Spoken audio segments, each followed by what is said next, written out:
Eles são antifascistas, seguem o modelo Stalin, adoram o Estado, que não tem nada a ver com solução, que é sempre a maior parte do problema.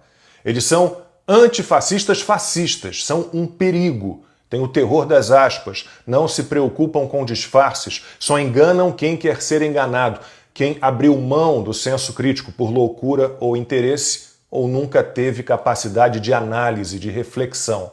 Prometem salvação e proteção, enquanto condenam um país inteiro a desgraças absolutas, em todas as áreas, em todas as questões. São uma máquina de moer gente. O antifascismo voltou a ser muito fascista. É o que não pode ser. As estatais, de novo, são usadas politicamente. As estatais, de novo, acumulam prejuízo, mais de 4 bilhões de reais só este ano. Tentaram esconder o prejuízo de quase 1 bilhão dos Correios. Não deu. E querem estatizar o que já foi privatizado. Querem mais estatais para ampliar um destruidor recorde brasileiro. São fascistas. Querem o capitalismo de Estado. Fazem de tudo para liberar empresas corruptas e corruptoras. Baixam medida provisória para favorecer os amigos do rei. Eles contratam servidores federais como se não houvesse amanhã. Juram que o desemprego está em queda, mas quem lidera as contratações é a administração pública. E gasta-se muito e gasta-se mal. E avisaram que seria assim. Se os gastos totais cresciam a uma taxa média de 6% ao ano, até a implementação do teto no governo Temer, foi só implodir o teto. E as contas públicas têm rombo de 61 bilhões de reais em apenas um mês. E a dívida encosta em 7 trilhões. O dólar dispara, os investidores estrangeiros se retiram.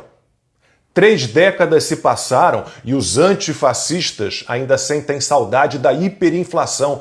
Eles não se envergonham de publicar em seu site oficial: Plano Real, 30 anos depois, Brasil ainda sofre efeitos colaterais. É assim que funciona. Se é bom para o país, eles são contra, terminantemente contra. O mais incrível é que os adoradores do Estado tiveram o apoio, em 2022, dos pais do real, que agora ensaiam um arrependimento. Infelizmente, não dá para voltar no tempo, com criadores que deram a entender que odeiam sua própria criação, transformados em algo decente. Os antifascistas também foram contra a reforma da Previdência e são contra uma nova reforma muito necessária. Os gastos com a Previdência chegaram a 930 bilhões em maio, mesmo descontando as dívidas judiciais da União. Em maio de 2023, o custo era de 819 bilhões. A dinâmica de crescimento está muito acima do esperado, mas de repente revisaram as contas e resolveram que os gastos este ano serão 12 bilhões de reais abaixo do previsto. E emendas parlamentares são liberadas no maior volume da história para um período pré-eleitoral, incluindo recursos distribuídos sem critérios técnicos, emendas PIX e verbas remanescentes do que chamavam de orçamento secreto. Os antifascistas parecem mesmo poderosos, não devem explicações a ninguém, nem sobre licitação suspeita, leilão descabido e fraudulento, intervencionismo estatal, queimadas na Amazônia e no Pantanal, dengue. Eles nunca têm culpa de nada, nunca. Eles são os salvadores e protetores e, para agir, precisam do nosso dinheiro. E a carga tributária só aumenta e pesa e pesa. Querem todo mundo feliz por pagar imposto sobre o que ganha, pagar imposto sobre o que gasta, imposto sobre os bens que tem, tudo comprado com dinheiro já tributado. E quando morremos, nossos herdeiros pagam mais imposto sobre o que deixamos. O festival de tributos é a alegria dos antifascistas. Críticas e opiniões são proibidas. Debate para quê? Os facínoras estão sempre certos e se permitem, e a eles é permitido controlar os discursos, inventar o debate, entre aspas, sem perguntas, sem cobrança, sem divergência, sem dados reais, sem fatos. Assim é democrático. Discussão elitizada, sem o povo, que nada sabe. Vale tudo para acabar com o que os antifascistas chamam de extrema-direita. É lindo o combate aos cretinos, aos animais, a quem não é gente, aos selvagens, que devem ser extirpados. É desses o ódio, o descontrole e a raiva. Quem acredita nisso é o quê? O antifascismo é fascista. É uma titica de cachorro. Obrigado, excelentíssimo ministro da Suprema Corte, Alexandre de Moraes. Não se assustem, pessoal. Vocês vão entender o porquê que cada um de nós agora deve ter gratidão pelo Alexandre de Moraes. Há alguns anos nós temos tentado mostrar para a população brasileira que existe um sistema de perseguição judiciária contra a direita, contra os apoiadores do Bolsonaro e principalmente contra Bolsonaro. Tem sido uma batalha muito árdua, afinal de contas, toda a extrema imprensa trabalha para passar pano para as ações ilegais do Alexandre de Moraes. E uma parcela da população estava na dúvida: será que era perseguição mesmo? Ou será que realmente o Bolsonaro é um criminoso e deve ser preso? Graças a esse relatório que saiu da Polícia Federal, ou o relatório corrigido da Polícia Federal, esse trabalho acabou. Hoje o Brasil já sabe da perseguição, dos atos ilegais, que na verdade a Suprema Corte, a Polícia Federal, foi instrumentalizada, completamente aparelhada para perseguir Bolsonaro, a família dele, seus apoiadores e toda e qualquer pessoa que não se curvar diante do sistema da extrema imprensa e da esquerda. Isso tudo, meus amigos, graças ao Alexandre de Moraes. O nosso ministro, nessa sua sanha persecutória, abandonou nos últimos meses qualquer ligação com o bom senso e abraçou o ridículo. E quando eu falo ridículo, o papel que a Polícia Federal se prestou nesses últimos dias passou do ridículo. Primeiro, eles soltam de forma vazada a notícia de que Bolsonaro havia desviado 25 milhões de reais em joias. Lembrando, presentes que foram dados para o presidente.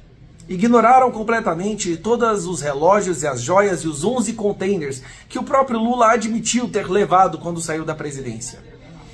Como se nunca tivesse acontecido. Recusaram até mesmo abrir uma investigação contra um cara que é um ladrão, confesso. Mas precisam soltar esse relatório. Aí o Alexandre de Moraes, na sua generosidade, tirou o sigilo desse relatório, dessa investigação. E aí a gente descobre que, na verdade, não era 25 milhões de reais que estavam sendo investigados, mas 7 milhões de reais. E aí, depois de uma leitura mais minuciosa do relatório, se descobre que não era 25 e nem 7, que, na verdade, as joias que foram vendidas, somando, dá 479 mil reais. 25 milhões, 6,9 milhões e depois 479 mil reais. E que as outras joias e relógios todas estão no acervo da Caixa Econômica Federal. Todas foram devolvidas. Então não houve desvio, nem formação de quadrilha, nem nada do que a imprensa está tentando fazer você acreditar. Na verdade, a situação já é tão ridícula que até a extrema imprensa esquerdista já percebeu esse ridículo. O filho da Miriam Leitão soltou uma matéria, e essa chamou a atenção. Porque na matéria ele fala: o estrago que o relatório sobre Bolsonaro causou dentro da Polícia Federal. Olha só, o infantil, grosseiro e irresponsável erro da Polícia Federal no relatório final do caso de joias contra Jair Bolsonaro fez um estrago interno na corporação. Segundo a coluna apurou, houve até a suspeita entre grupos da PF de que o erro foi deliberado para ajudar o presidente.